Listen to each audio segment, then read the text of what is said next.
Hallelujah guys, it's Monday again, I know, and that means another episode of the Wine Science Commentary. My name is Lawrence, and today we'll look at Burgundy vintages.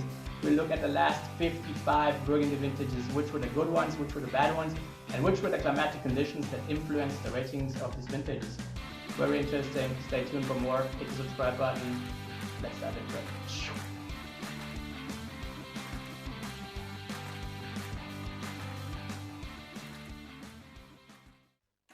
This week's paper is a bit different to the ones we normally discuss, but however it's very interesting and check it out. This one is called The Effect of Climate on Burgundy Vintage Quality Rankings. It was published only last year, so a very recent paper in the OENO ONE journal. Head research here was Robert E. Davis, and Gregory V. Jones was also involved. Overall, a collaboration between the University of Virginia, the Linfield College in Oregon, and the Burgundy University was also involved. Just one thing to point out here is that the OENO ONE journal, guys, is open access. You find a lot of papers here which are free download, so you don't have to pay anything. Just go on the website and check it out. Then Robert E. Davis, he is a climatologist and teaches, or even more, he's a professor at the University of Virginia.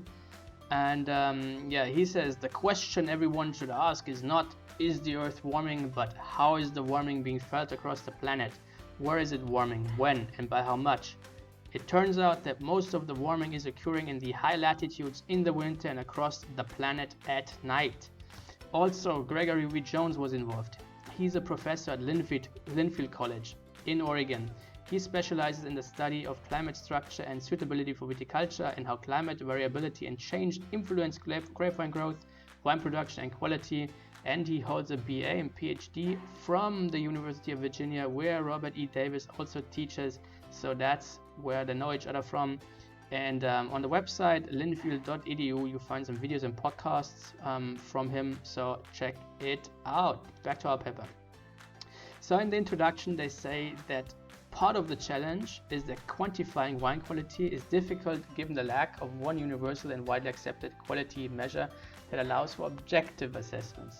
Yes, so we don't have this one parameter in wine that we could potentially measure and then say, well, this is a good one, this is a bad one.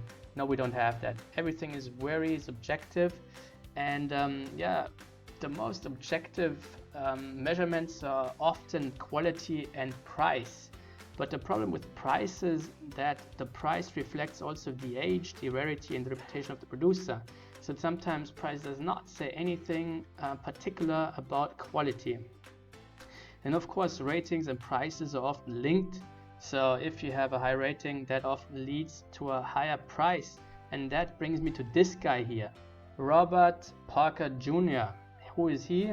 Of course, he founded the Wine Advocate in '78, I think, and introduced a 100-point scale rating. And why is rating so important? It is because it gives consumer confidence when they choose a wine. If they see a high grade or a high point on the bottle, then that makes them feel confident and they buy the thing.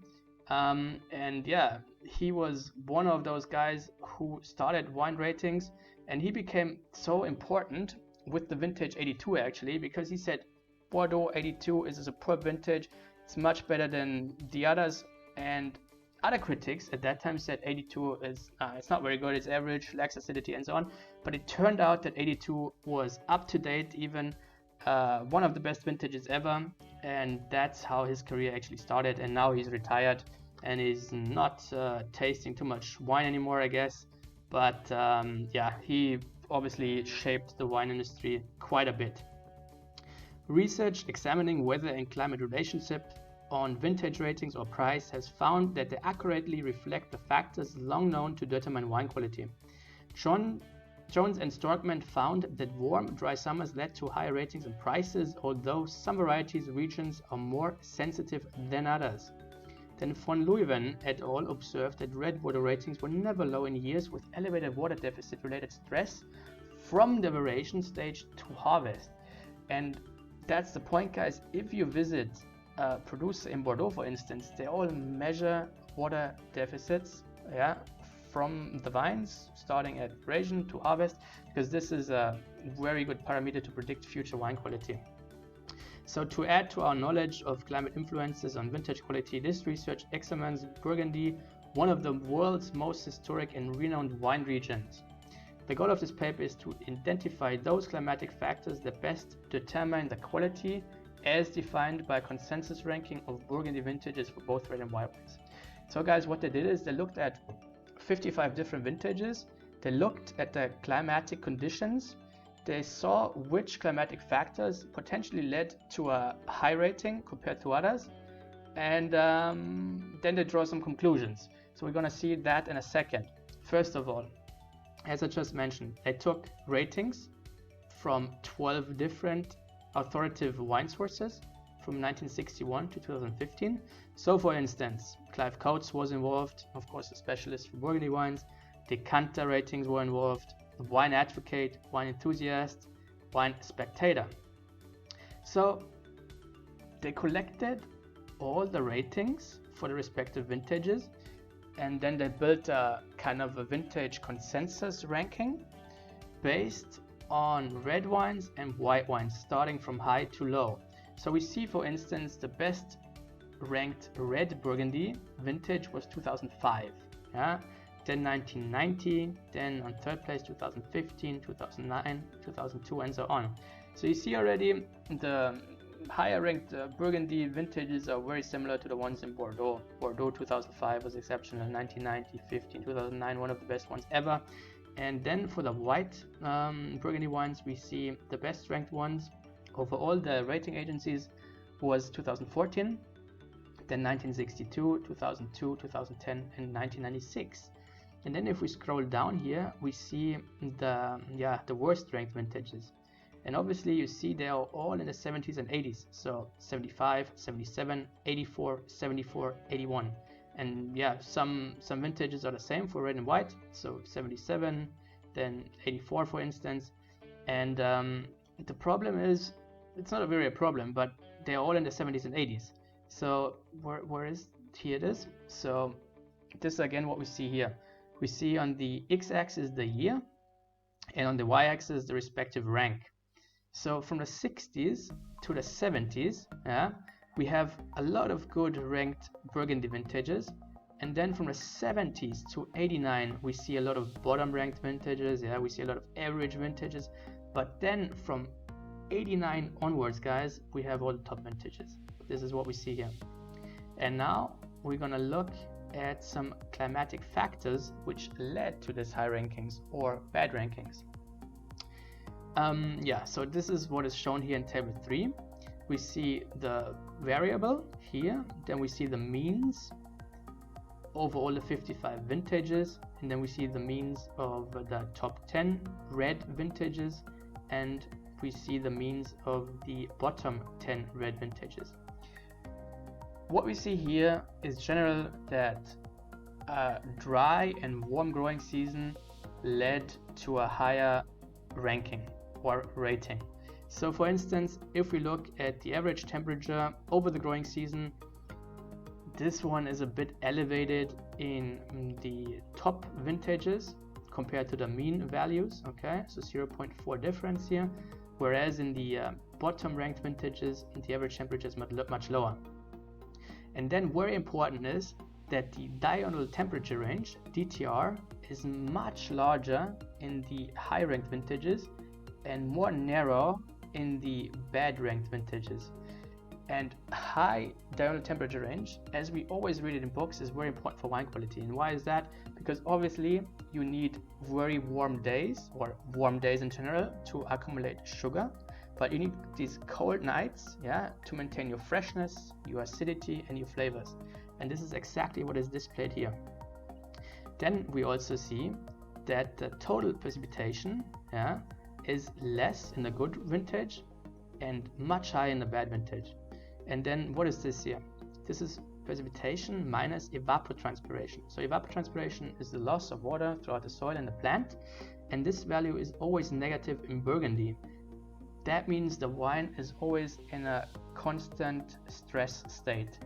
That means more stress, more water deficit leads to upregulation of certain enzymes that synthesize for secondary metabolites such as anthocyanins, tannins, or flavonols, and this is of course favorable. So we see that the most negative value we find in the top ranked vintages, and the less negative value is found in the bottom ranked vintages. Then what is also important is precipitation throughout the bud break phenological stage. So higher precipitation was found to favor wine quality in the top ranked vintages. So you see here we have a higher precipitation during bud break compared to the lower ranked vintages. And then precipitation for or throughout the ripening phase was less, so it was drier. The ripening was drier in a good ranked vintage compared to a much wetter ripening phase in a less quality red vintage. In table 4 we actually see the same that we just saw in table 3 for the red wines, just here for the white wines. And the trend is quite the same than for red wines. So in a dry and warm growing season we produced better white wines, just similar to the red wines. But the difference is that the mean values over all years are not that different to the top ranked vintages. For instance, temperature average over all vintages, 15.6 over the growing season and 15.7 for the top ranked vintages. So only 0.1 difference, not that big actually. But what we see here is that the lesser ranked vintages or the bottom ranked vintages are significantly colder and wetter compared to the red ones. For instance, here precipitation total during the ripening phase, we have 64 as mean value over all the vintages and 118 for the bad vintages. So a lot of rain here, leading to the bad quality. Then here figure 2 plots the white rankings to the red rankings, and this follows a trend here. This is a 1-to-1 ratio line, and what this means is that, for instance, if a vintage lies on the line such as 1970, that means this vintage was rated the same for red and white wines. So for instance 1970 was ranked 38 for red wines and also 38 for white wines. Okay, sorry for that. And then also what is quite interesting is that years which were favorable for red wines were also favorable for white wines, and the same accounts for the bad vintages. So 5 out of 10 vintages which were good for red wines were also good for white wines. Okay, and the same for the bad ones. Interesting. And now let's look at this one. Here it gets very interesting. Here we see the discriminant function analysis, also called DFA, which identifies key climatic variables that best distinguish the top 10 wines from the bottom 10 wines. And we see for red Burgundy wines, the most important variable is diurnal temperature range. So 9 out of 10 top ranked vintages had a diurnal temperature range above 10.2. And the bottom rated vintages and ranked vintages had lower or more narrower temperature ranges in the diurnal phases. So very interesting here. And then we're gonna look at the DFA for white Burgundy wines, and we see the most important climatic variable is the maximum temperature during the growing season. We see 9 out of 10 white wines with the higher rankings had maximum temperatures over 20.2 degrees Celsius, and the lower ranked vintages were below this threshold here. Extremely interesting. And then one more thing to point out here is this chart here, figure 5. So this shows the average precipitation throughout key phenological stages for red wines and white wines.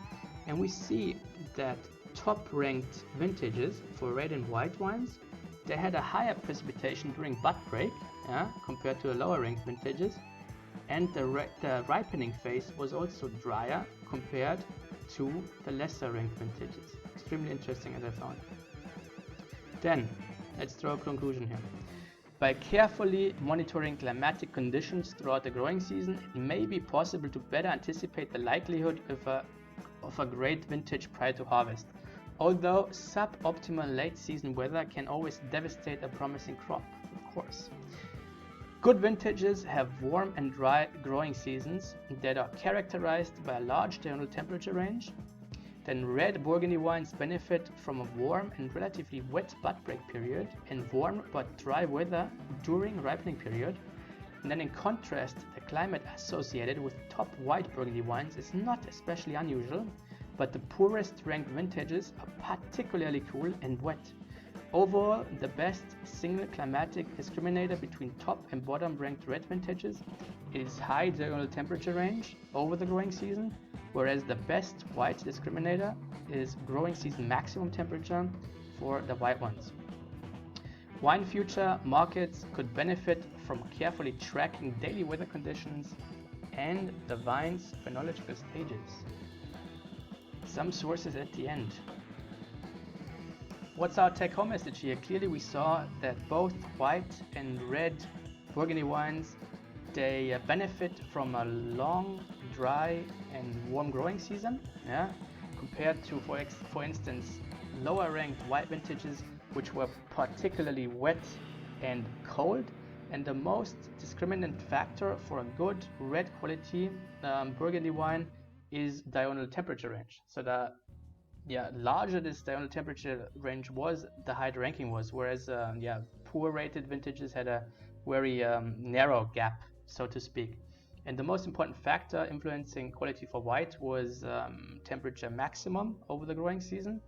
And overall precipitation seems to be elevated in good years, during bud break, and reduced during the ripening phase for both red and wines again. And what does this tell you overall? That if you want to gamble on the wine future market, then you might as well just track climate down and draw your own conclusions, and you might benefit from that. So that's it. That was the Wine Science Commentary, guys. I hope you enjoyed it. I hope you liked it. If so, hit the subscribe button, and next week we'll see what happens when you ferment red grapes and white grapes together. Does that do any good to your wine? We will find out. Until then, stay safe, stay hydrated, have a great week. See you next Monday, and cheers.